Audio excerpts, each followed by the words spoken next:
Alors, on va continuer. Alors, je pense que nous avons besoin de la vérité. On dit toujours, mentez, mentez, mentez toujours. La vérité finit toujours par triompher. Alors, on est en train de sortir de vérité. Je dis aux amis téléspectateurs que nous avons 3 séries d'émissions. Ça, c'est une présentation, la première présentation du musée Chabani qui nous relate brièvement, il survole en fait sa situation en RDC et puis on va commencer à étudier, à vous présenter 2 séries d'émissions concernant l'imposture qui est à la tête de la RDC avec des complicités bien organisées autour de ses présidents. Voilà, alors dites-moi, alors je reviens encore sur Marceline. Alors Marceline, comment vous avez su qu'elle était la mère de... Mais on ne l'a dit pas à ses proches collaborateurs, ses gardes de corps qui étaient dehors là-bas. Ce sont des jeunes irresponsables qui suivent la situation de leur chef. Ils nous ont dit, parce qu'ils avaient confiance en moi, parce que j'étais gouverneur, ils m'ont dit, peut-être en guise de respect à cette maman là-bas, que je respecte la maman en question, la maman de Joseph Kabila. Elle est toujours en vie? Oui, elle est en vie. Elle doit être soit aux États-Unis. Donc la première fois, on l'a envoyée aux États-Unis. Des États-Unis, elle est maintenant en Afrique du Sud. Elle doit être quelque part là-bas. Quand ils font des voyages en Afrique du Sud, cela veut dire qu'ils vont aller la voir. Hein. Ils vont la voir. Et dans tout cela, comment vit-elle ça, Maman Sifa? Ces mensonges? Non. C'est comme tu l'as dit là, mentez, mentez, il en restera toujours quelque chose. Voilà, l'heure de la vérité est arrivée. Celui qui vous parle ici n'est pas un inconnu. Personne ne peut me contester là-bas. Même Joseph Kabila. Je vois, moi, même Joseph Kabila ne peut pas me contester parce que je suis natif de Kabambare, originaire de là. Dans la ville de Maman Sifa? Oui, Maman Sifa est originaire de là, c'est ma petite sœur. Je la reconnais. Alors, si son père, Papa Mahania, c'est mon père. Alors, ses frères et sœurs? Oui, mais comment? Donc, c'est toute une grande famille là-bas. Dans le village Moupapaï. Son village s'appelle Moupapaï, à quelques kilomètres de la zone des territoires de Kabambare. Son village, c'est Moupapaï. Voilà. Donc, j'ai dit des choses concrètes. À la prochaine émission, vous aurez des documents à l'appui, des preuves à l'appui pour finir avec l'imposture qui est en train de faire souffrir le peuple congolais. Alors vous quittez... Moi, à 63 ans, je ne cherche rien d'autre que de libérer ce peuple-là. Et de retourner à Kinshasa, de ne pas rester ici? Oui, pour aller passer mes vieux jours. Parce que je n'aimerais pas que mes enfants, mes petits-enfants, puissent connaître les mêmes sorts que j'ai connus sous des régimes dictatoriaux. Vous comprenez le problème? Je suis en train de préparer maintenant une nouvelle vision, une nouvelle vie pour les peuples. Vous comprenez le problème? Ce n'est pas pour moi. Moi, je suis ingénieur de télécommunications de haut niveau. J'ai assumé des fonctions au niveau des PTT, on me connaît. On peut consulter leurs archives là-bas. On me connaît très bien. J'ai été directeur, sous-directeur, directeur, ingénieur, conseiller des ministres, directeur du cabinet du ministre, le général Ouabali. J'ai travaillé avec lui. Donc, nous avons redressé les PTT et qu'ils ont mis par terre maintenant. Il n'y a plus de communication maintenant. Alors, il n'y a plus de communication. Dites-moi, vous avez quitté... j'ai quitté, oui. Et vous êtes arrivé à Kinshasa? Oui, j'ai quitté. Qu'est-ce qui s'est passé? J'arrive là-bas, voilà. C'était pour faire rapport à Joseph Kabila, chef d'état-major général, intérimaire, faire rapport à son père, disons à M. Laurent Désiré Kabila, président de la République, parce que c'est lui qui m'a reconnu comme gouverneur. Alors, d'ailleurs, quand je faisais les rapports, Joseph était d'accord avec moi, mais je lui ai dit, écoutez, moi je ne suis pas d'accord avec toi. De la manière dont vous conduisez la guerre à l'Est. En tant que chef d'état-major général... C'était prophétique? Oui. Comment? Ça se répète toujours. La vérité finit toujours par triompher. Et on n'en dira pas assez. On en dira toujours. Jusqu'à ce que nous arriverons à éclore, disons cette situation-là. Donc voilà, je lui ai dit ce jour-là, Rappelez-vous de la date, est-ce que vous vous rappelez de la date? Les 8, c'était le 8. C'était le 8. Je suis revenu de Kindu le 7.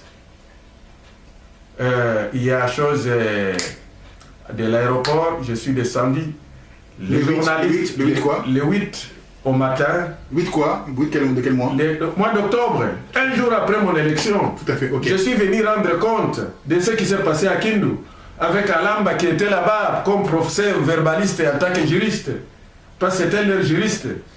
Il a témoigné, il est là dans les images. Oui, ils ne peuvent pas les contester. Non, les images sont là. Oui, les parce que sont là. quand quelqu'un fait, ce n'était pas de l'anarchie, c'était quelque chose de spontané du peuple qui était diligenté par M. Laurent Désiré Kabila lui-même par la démocratie directe. Alors, vous étiez au Palais des Mares? Oui, chez lui. Alors, avec un canapé en cuir comme ça? Non, non, nous étions dehors. Nous étions dehors. Je l'ai trouvé bien détendu là-bas. Parce qu'il avait vu déjà les images à la télévision. Quand j'ai passé à la télévision, c'est alors qu'il demandera à Moumengi, cherchez-moi les gouverneurs. Tout de suite, il ne savait pas là où j'étais. Je vais aller voir ce gouverneur-là. Laurent Désiré Kabila m'appelle jusqu'aujourd'hui, paix à son âme. Il m'appelait toujours gouverneur. Et il dit qu'à peine de m'appeler toujours gouverneur. Alors maintenant, ce jour-là, la composition de... Oui, je le trouve avec le fait Gaëtan Kapoudji, paix à son âme, avec Moïse Kongolo, qui est là maintenant en opposition, qui m'a contesté, lui, Moïse Kongolo, qui m'a contesté du travail que je faisais là. Et aujourd'hui, il dit qu'il est dans l'opposition. Or que nous, on faisait un travail pour lutter contre, disons, l'invasion, les envahisseurs. Alors, au lieu de légitimer cela, non, ils ont travaillé, ils croyaient que j'allais prendre leur place. Kakoudji aussi était malade à l'hôpital, à Bruxelles. Les Soulard Kakoudji? Oui, monsieur, non, Soulard, bon, ça c'est une appréciation. Hein, bon, de toutes les façons, ce que j'ai appris, mais il était là, à Bruxelles, en opération de rein. Vous voyez quelqu'un qui est ministre d'État, il veut suivre en opération de rein la situation de la guerre au Maniema. Est-ce que vous vous rendez compte? C'est là où il m'a bloqué. J'ai été bloqué. Laurent Désiré Kabila n'était pas informé et Joseph aussi n'avait aucun pouvoir parce qu'il était intérimaire. À ce moment-là, pour pouvoir... Alors il me demande de rentrer. Alors moi je dis non, je ne rentre pas sans décret. Je dois avoir les décrets. Joseph me dira que non, les décrets, c'est les pères, les papas et Laurent Désiré Kabila qui doivent le faire.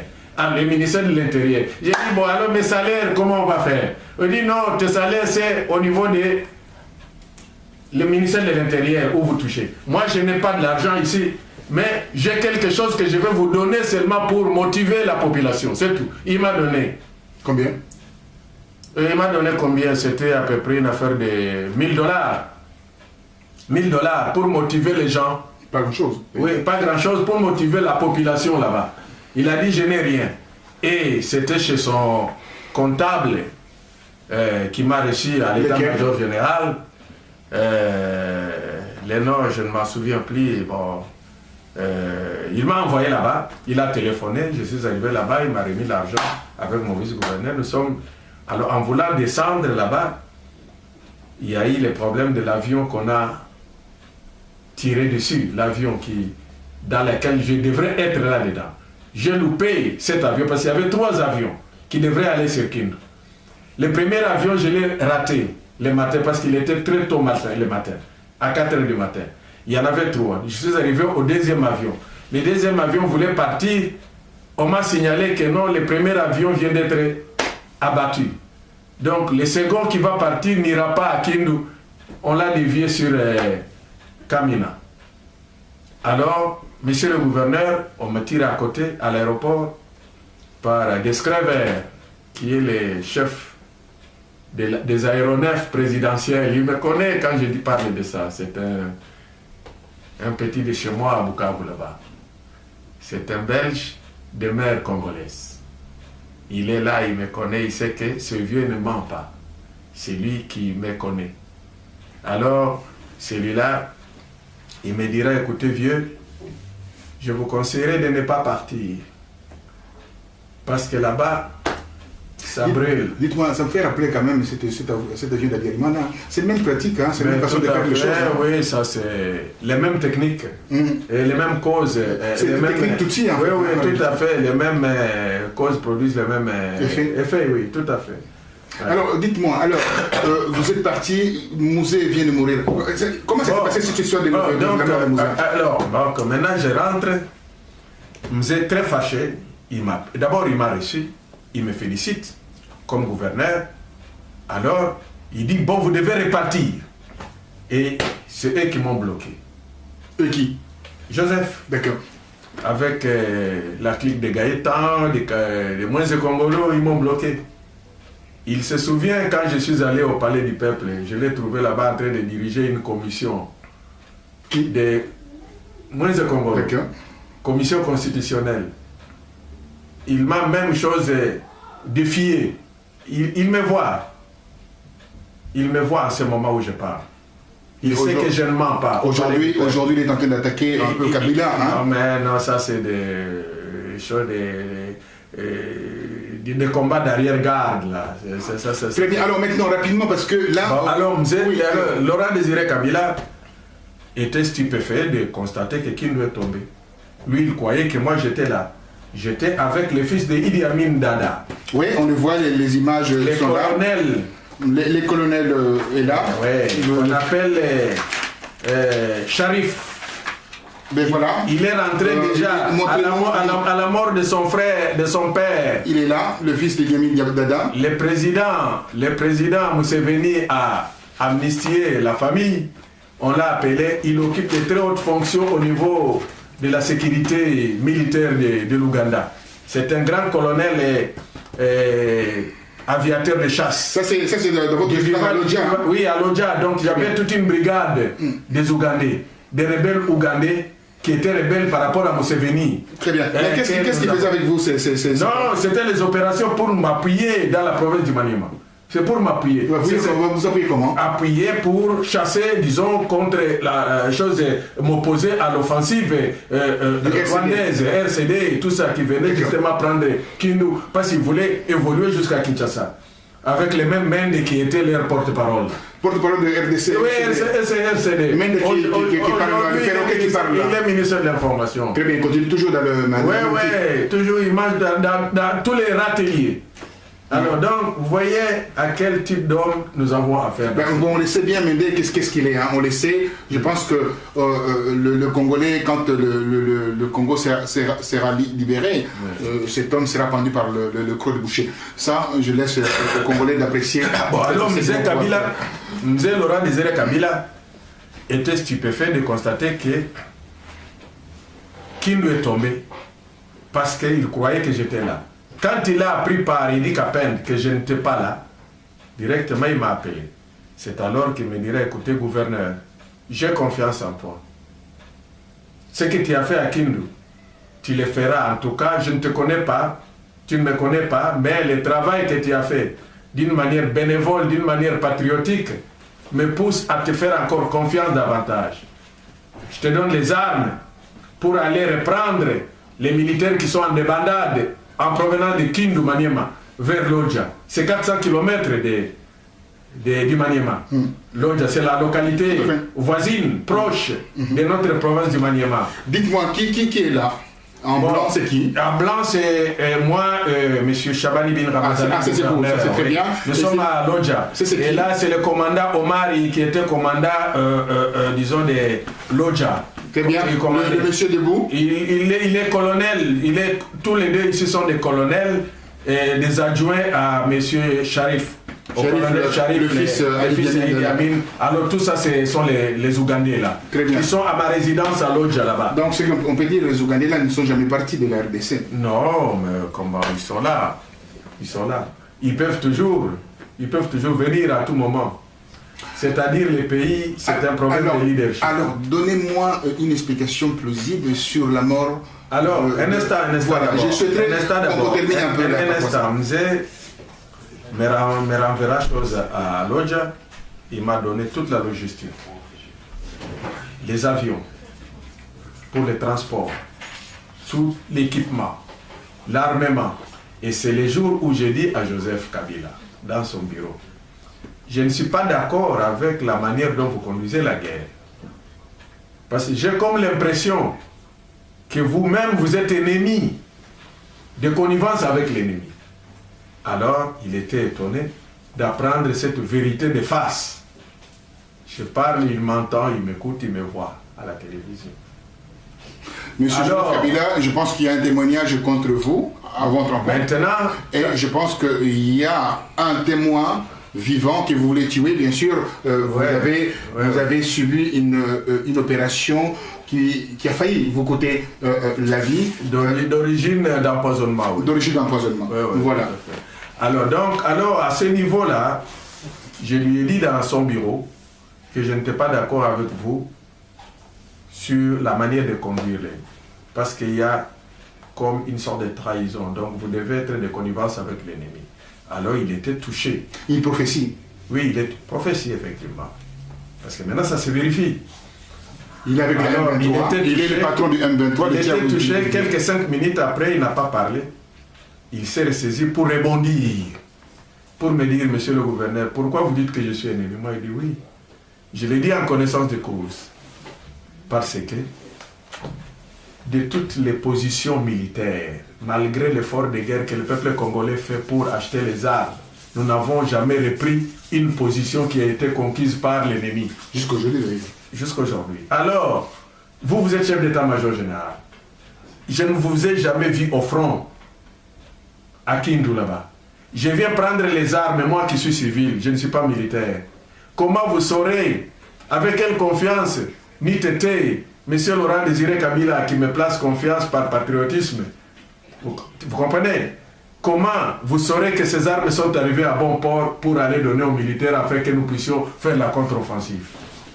Vous ne venez pas vérifier si moi, civil, j'ai amené des armes lourdes pour aller combattre l'ennemi, je les ai amenés là-bas ou je les ai amenés chez l'ennemi. Ça, je lui ai dit. C'est pourquoi je dis que vous êtes un ennemi.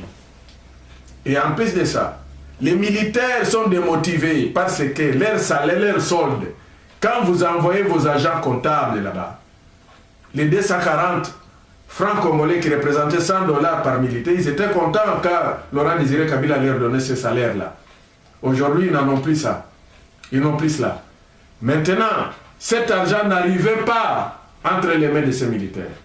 Il rentrait avec les agents payeurs. Les militaires étaient là sans leur solde. Comment voulez-vous qu'ils soient motivés pour la guerre? C'est pourquoi Laurent Désiré Kabila m'avait remis l'argent que j'avais remis à chaque militaire avant de partir au front à Kindu pour aller combattre.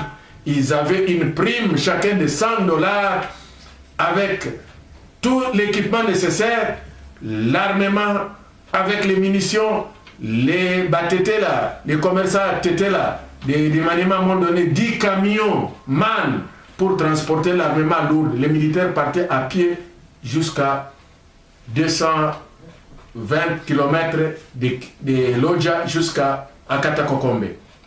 De là, nous arrivons à 110 km de Kindu. Donc là, c'est la frontière sur la Lomami, la frontière avec ma province. Alors là-bas, les frères commerçants étaient là par patriotisme, ils m'ont dit, écoutez, gouverneur, nous n'avons rien à vous donner, nous n'avons que des camions, mais on n'a pas de carburant. Les carburants, c'est avec l'argent que Laurent Désiré Kabila m'a donné, que j'ai acheté à la pompe à Kinshasa. Plus de 1000 filles de carburant que j'ai acheté là-bas. C'est une mauvaise bourse. Non, j'ai amené ça parce que c'était une guerre qu'on faisait. Lui-même disait, la guerre est populaire, elle sera longue et populaire. Mais donc la population s'en est appropriée. Vous comprenez? Donc, alors moi aussi je me suis approprié de cette guerre-là. Pour en faire justement... En fait, en réalité, c'était un gouvernement d'amateurs. Hein? Amateur, oui, tout à fait. Pas de leadership. Alors, quand je suis allé à Lodja, c'est ainsi que vous voyez les images. Je suis là, on me reçoit à l'aéroport de Lodja. Oui, avec les honneurs militaires. En grande pompe. Hein? Les honneurs militaires, ça, c'est l'administrateur de Lodja, territoire de Lodja. Bon, les commandants. Et puis là, voilà, vous avez les commandants. Le passage du tout de, voilà. Le commandant Louis Lumumba. Tout à fait. Lumumba, avec, il était l'adjoint de Fataki à Lodja. Ils me reçoivent là-bas. tous, je suis en train de descendre de l'avion pour présenter, on me présente les civilités par les gens de Kindu qui étaient venus là-bas en refuge. Tout à fait. Bon, avec toutes les notables. Vous êtes acclamé? Acclamé maintenant par la foule à Lodja. Ils disent, écoutez, vous allez venir libérer notre province. Et ça, c'est le bureau de commandement. Moi qui suis civil, je commande toute une armée de 4000 hommes. C'était 4000 hommes. C'était en des choses, en des schémas. Mesdames, chers messieurs, il y avait le commandant Fataki. Les téléspectateurs, vous voyez bien ces photos. Le commandant Omari, le commandant Fataki, le commandant Lumumba. Donc, dans tout ça, il y a eu des gens qu'on a tués là déjà. Le commandant Fataki a été tué, le commandant Lumumba a été tué. Soit disant qu'ils ont trahi. On les a exécutés là-bas. Pourquoi? Il semble-t-il qu'ils ont trahi. Mais pourquoi donc? Quand Lodja est tombé. Ah. Lodja est tombé, moi je n'étais plus là-bas à Lodja. Je suis rentré malade. Et arrivé à l'hôpital, on m'a même oublié. Joseph m'a oublié. Alors, revenons maintenant à l'après. Bon, il y a la mort de Mouzé. Bon, Mouzé est mort. Quand il est mort, c'est alors que, parmi la vague de personnalités à mettre dehors, j'étais en première liste. Moi, y compris. Parce que c'est souvient de cette rancune-là qui n'est qu'argument de faible. La rancune, je lui ai dit la vérité, pourtant c'est la vérité qui continue toujours. Elle n'est pas effacée. Elle n'est pas effacée, la vérité, elle continue toujours à évoluer. Jusqu'au jour où il comprendra. Et s'il ne comprendra pas, alors c'est la vérité qui va justement la porter sur lui. Alors, donc maintenant, j'ai été chassé. Il m'a oublié. Alors j'ai demandé maintenant qu'on me paye. Une petite parenthèse avant de parler de votre solde. Une petite parenthèse pour terminer. Le mausolée de Mouzé Kabila là, est-il là-dedans ou pas? Oui, on l'a enterré les jours. Est-ce qu'il est là-dedans? Parce que j'ai appris qu'il y avait un tronc d'arbre là-dedans. Non, les jours de l'enterrement, non, les jours de l'enterrement, j'étais là personne. Voilà, c'est ça que je veux savoir. Je devrais lui rendre quand même les derniers hommages, quand même, parce que chez nous, en africain, lorsqu'il est mort, on compatit toujours, quel que soit. Mais ça n'a jamais été ouvert son cercueil. Mais ça, c'est. Disons, nous avons été tous là-bas. Oui, mais le cercueil n'a jamais été ouvert. Oui, pas les cérémonies, nous les avons faites. Oui, mais c'était un tronc d'arbre, c'est ce que les gens disent. Mais c'est à vérifier aussi. Hein. Bon, de toutes les façons, moi, je pense que j'ai vu un cercueil. Il a été enterré là-bas. Il est là.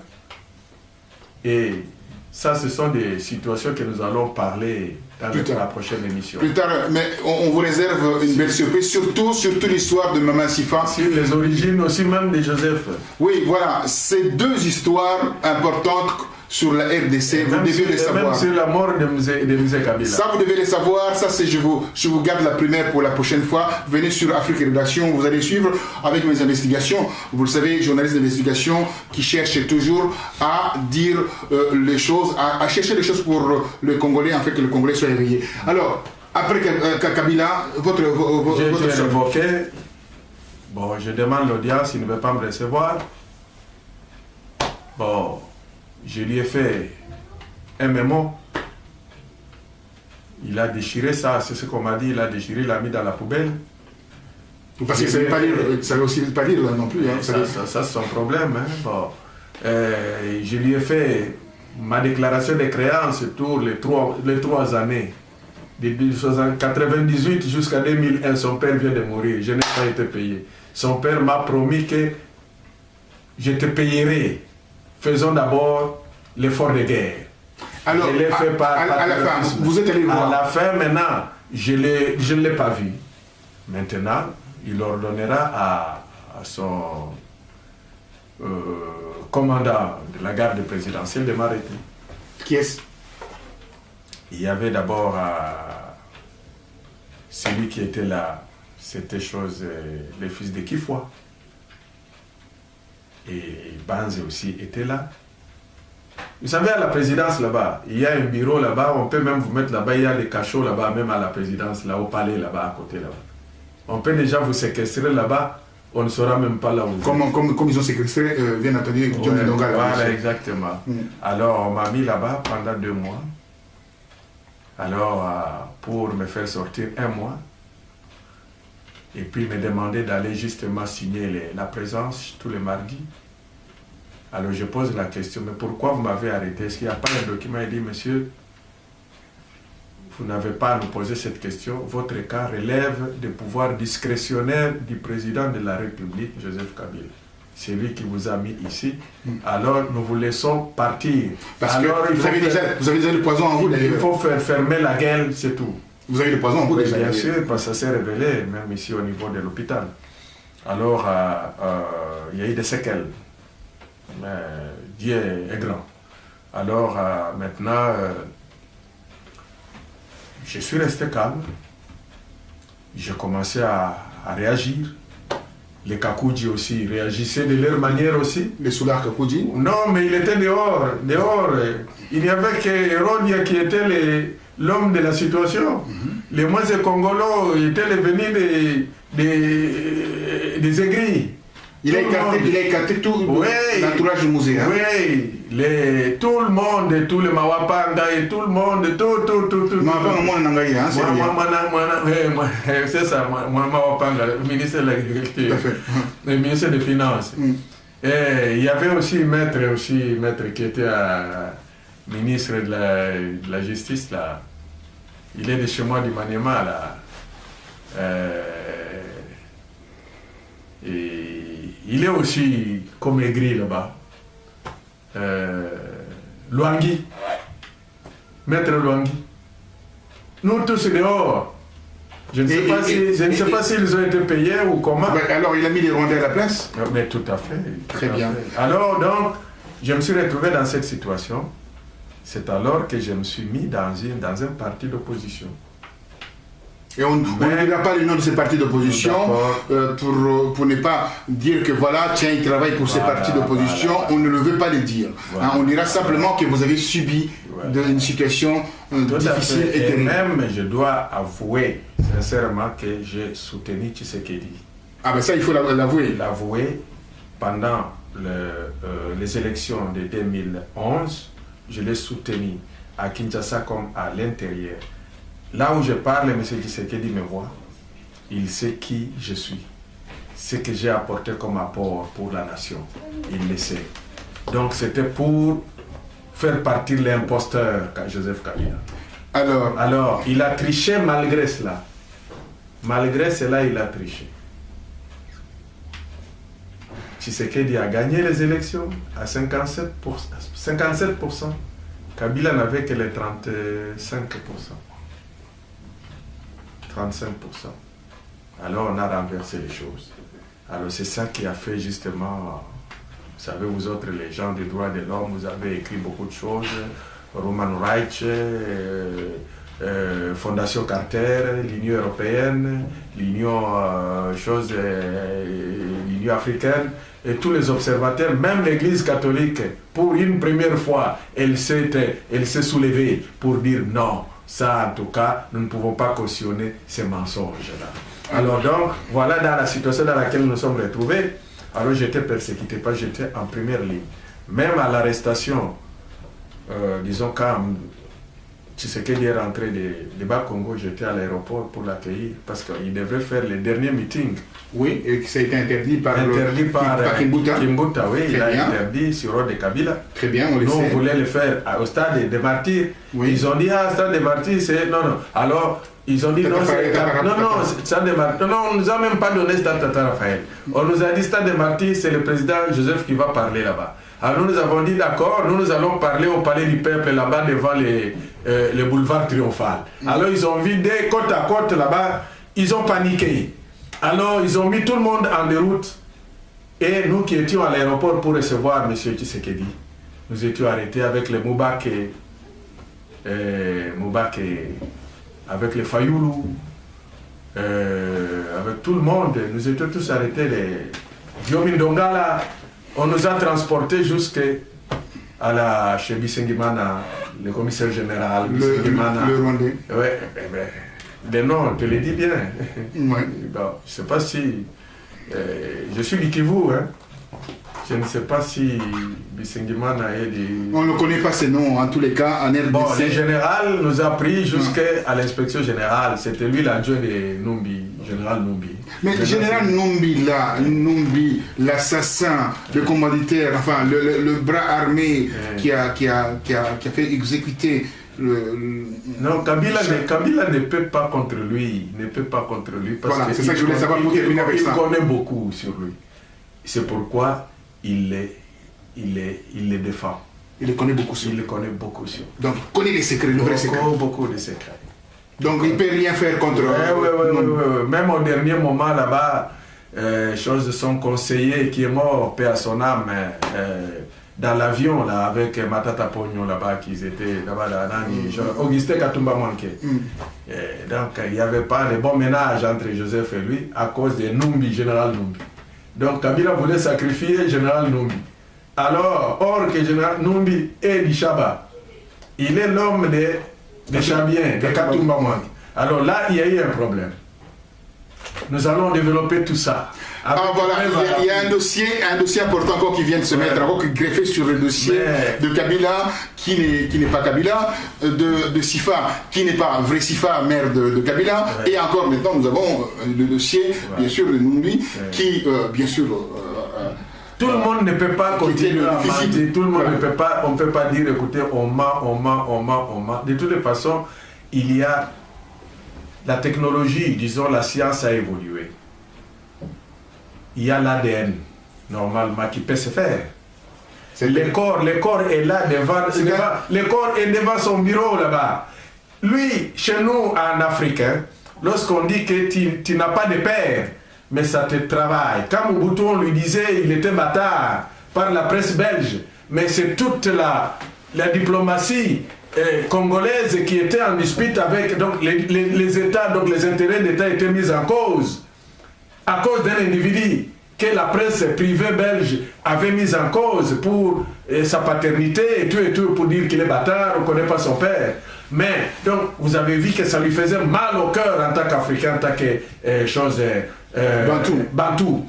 Lui aussi, s'il est Bantou, que ça lui fasse mal au cœur. Il y a des nilotiques aussi. Non, je présume. Bon, voilà. S'il est Bantou, même s'il est nilotique, de toutes les façons, il n'a qu'à prendre cette hypothèse-là, utiliser cette hypothèse scientifique de l'ADN. Le corps est là.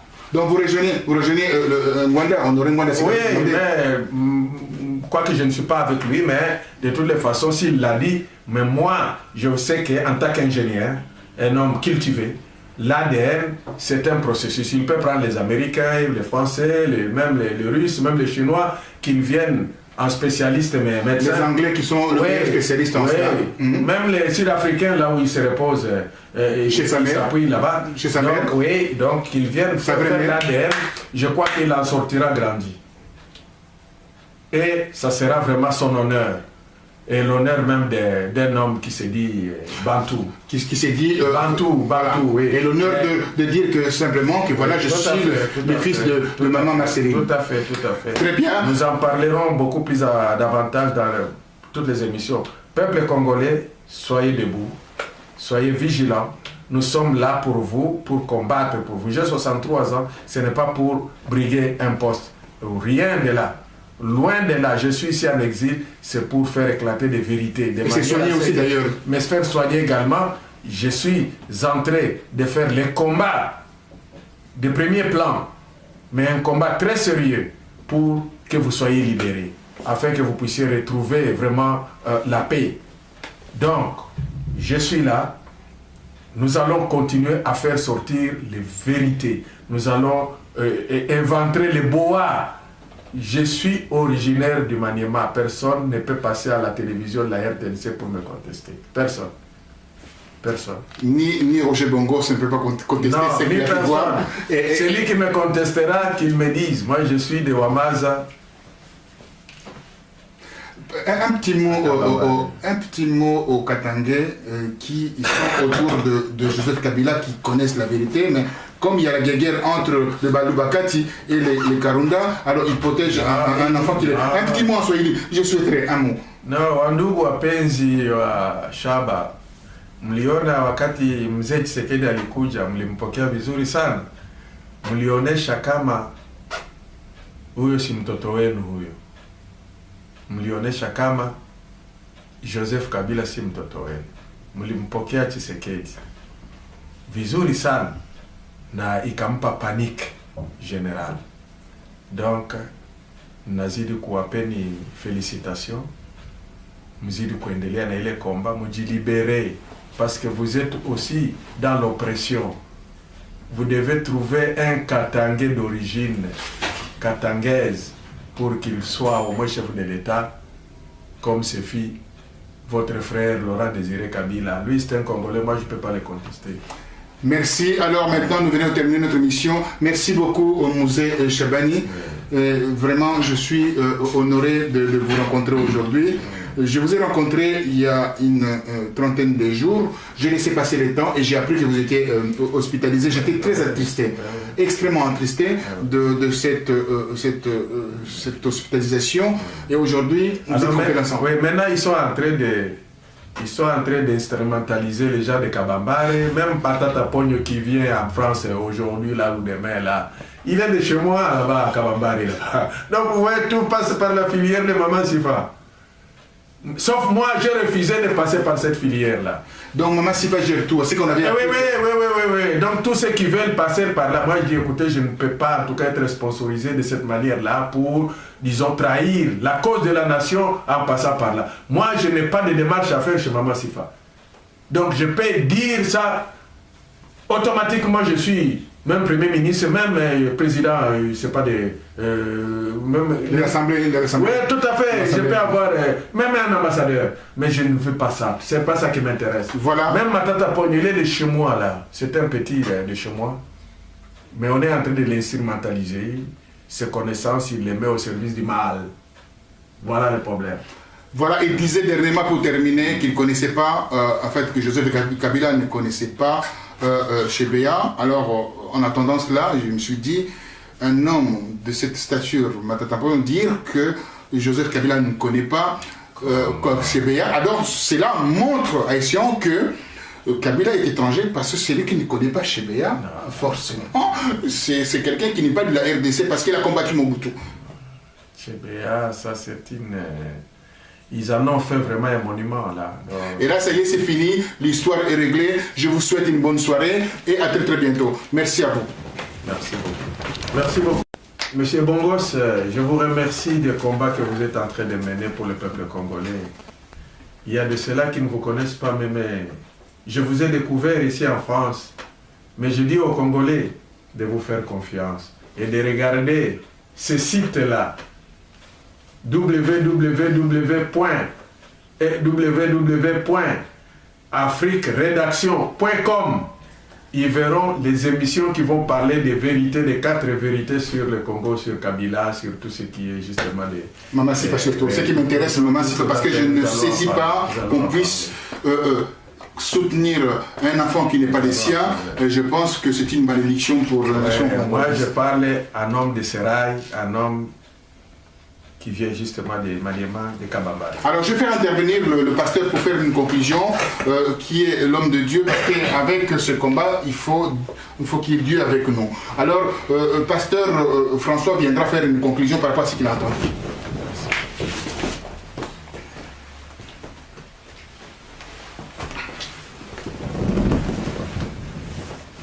Donc je vous remercie, j'ai suivi l'entretien.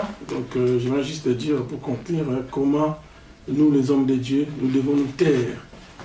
Quand je vis papa venir dans mon église, je ne pouvais pas me taire. Quand on empoisonne les gens, on détruit les gens, on détruit la vie des gens, je pense que nous devons nous lever. Nous devons nous mettre debout. J'appelle tous les pasteurs qui croient vraiment en vrai, qui ont des valeurs humaines. Venez nous rejoindre pour que nous puissions nous mettre debout, pour que nous puissions délivrer ce Congo, pour que ce Congo soit vraiment libéré totalement. Voilà ce que je voulais remercier aussi M. Bongos votre amour, de votre combativité, votre esprit patriotique que vous êtes en train de porter cette charge, je peux dire, parce que si on avait 15-20 bongos, je pense que le Congo allait déjà être libéré, je pense pas, n'est-ce pas? Donc il faudrait qu'il y ait plusieurs bongos, il faudrait qu'il y ait plusieurs Coutinho. Aujourd'hui, Coutinho est en prison, mais nous, les pasteurs, nous nous taisons pendant 6 ans, et pour une histoire à Bacadatex, c'est que quelqu'un est en train de pourrir en prison pour rien. Et moi, je pense que nous sommes prêts là à demander la libération totale de Coutinho. Voilà, les pasteurs, je vous invite de venir nous rejoindre dans ce combat avec sincérité. Que Dieu vous bénisse. Merci. Après avoir participé au génocide. Pour acheter des armes, ils s'approprient les matières premières comme l'or et d'autres minerais dont le sous-sol de la province regorge.